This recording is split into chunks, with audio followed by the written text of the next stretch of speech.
अस्सलाम वालेकुम, आप देख रहे हैं RNN न्यूज और मैं हूं नाइला भट्टी। शामिल करते हैं आज की अहम खबरें।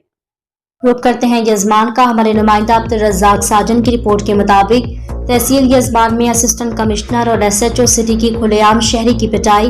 तफसीलात के मुताबिक गुज़िश्ता रोज असिस्टेंट कमिश्नर यजमान सिटी पुलिस के हमरा किराए की अदम अदायगी पर मेन रोड बहावलपुर पुराना लारी अड्डा यजमान के करीब दुकानें सील करवा रहे थे।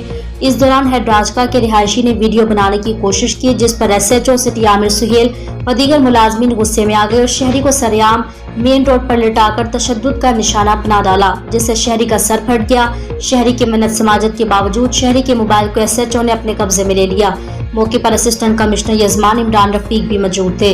इस मौके पर मुतअद्दिद शहरियों मोहम्मद अब्दुल्ला, नसरुल्ला, मोहम्मद रफीक, अल्लाह रखा, इफ्तिखार अहमद, मुसव्विर हुसैन, शब्बीर हुसैन, अमजद अली, राना मंजूर अहमद, मोहम्मद रमजान, जहीर अहमद ने शदीद एहतजाज करते हुए आईजी पुलिस, वज़ीर आला पंजाब, RPO बहावलपुर, TPO बहावलपुर हसन इकबाल से फौरी नोटिस देने का मुतालबा कर दिया।